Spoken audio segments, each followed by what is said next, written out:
Welcome into episode number 120 of The Voice Behind the Voice. I'm Sean Aronson, the TV and radio broadcaster for the St. Paul Saints, an independent minor league baseball team in the Twin Cities. Well, travel is kind of crazy at times in this league, and we're in the middle of a schedule hiccup. Now, I blame this on our general manager because every team wants a home game as close to the 4th of July as possible, but not on the 4th of July. And when the schedule originally came out, the Saints did not have a home game until July 6th, figuring that was going to be a death knell, that everybody would be gone for the weekend for the 4th, and that it wouldn't draw very well. They did a little, swapping. And so we were just in Winnipeg for 4 days, up here, Canada, north. We drove back down south to St. Paul. We were here for 1 day and 1 day only. And then we were driving right back where we came from up to Fargo. Now, normally, this was going to be a 7-game road trip from Winnipeg, again, up here in Canada, and then down to Fargo like 2 hours. Instead, maybe a little longer, 3 hours. Instead, we drove into the night, got home at 1:30 in the morning after an afternoon game, and tomorrow morning we'll leave at 10 o'clock in the morning, go back up 4 hours to Fargo. This is my life during the baseball season. Again, I'm not asking for sympathy. I'm just simply telling you that this is what happens from time to time.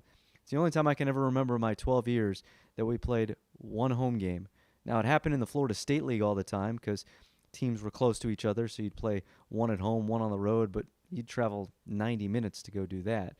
But, 7.5 hours or so, give or take, from Winnipeg to St. Paul, and then back up to Fargo tomorrow. Again, you don't need to cry for me. I'm not looking for that. I'm just letting you know where we're at right now. Teams just sort of muddling along right now. It honestly have not played well, have not won back-to-back ball games in 2 weeks, and yet sit a half a game out of first place. The North Division of our league is like the American League Central right now. Just a bunch of average teams going at it. But means that we're still in the race and things are still fun, and all you need to do is string together 6, 7, 8 games, a winning streak, and all is good. All is right in the world.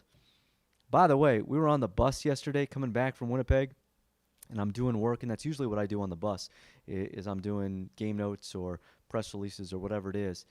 And our manager, who basically the seats fold out into beds, he's laying up above and I'm doing work down below. And I hear him say, LeBron just signed with the Lakers. First of all, you didn't think I was going to go through this open without bringing this up. Are you crazy? And I thought he was joking because nobody thought it was going to happen this fast. And let me say that bus drive was a lot better. It was a lot easier. And I was text messaging back and forth with all my friends. And I immediately emailed my sister and said, get us tickets. So we'll see if I can get tickets that will now go for like $1 bazillion to Lakers games. But it's good to be a Lakers fan right now. It's good to be an LA fan. With that said, this just happens to be coincidence where we have an NBA broadcaster for this week. But episode number 120 is Matt Thomas of the Houston Rockets. I had high hopes for the guy, by the way. When we sat down, it was the first round of the playoffs. They played the Timberwolves here in town. So, again, similar to last week's episode that was done back in April, so is this one. And I had high hopes for him. I thought they were going to give the Warriors all they had, and they did. And perhaps if it wasn't for a Chris Paul injury, they would have been in the finals and perhaps won the NBA Finals. But super nice guy and had more aspirations than being a broadcaster when he was younger. He wanted to be a game show host, and we talk a little bit about that in terms of the game shows that he wanted to be on. And we talk about Family Feud and wanting to actually get on the show. It's quite entertaining, but really, really nice guy. Sat down at the hotel that they stay at when the team comes into town, and I think I believe it was before Game 3, I think it was, or maybe it was between Games 3 and 4, whatever it was.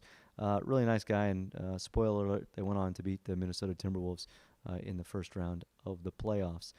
If you have not subscribed to the podcast, you can do so on iTunes, wherever you get your podcasts. Be sure to follow us on social media at The Voice BTV on Twitter, Facebook, facebook.com/TheVoiceBTV. And you can always email me, thevoicebtv@gmail.com. All right, let's get to it. We got a 6:05 game today, fireworks, food trucks, you name it, and then on a bus tomorrow. So I'll tell you all about it next week. It is episode number 120. Matt Thomas of the Houston Rockets. JW, roll the open. I just went in as a normal 18-year-old. I didn't have a I Love Bob shirt on. I wasn't a part of a big group. There are keys to being called. That's true. Big group, military doesn't hurt. Maybe being, 80 years old doesn't hurt. Attractive female doesn't hurt. And then, again, the key for me right now is if I could take some listeners with me, some radio show listeners, or maybe I grab the Rockets. I don't know if I could ask James Harden and Chris Paul to go with me, but could you imagine me, Chris Paul, Trevor Ariza, Clint Capella, and James Harden on one row, all waiting for us to come on down? I mean, we'd have to be picked, right?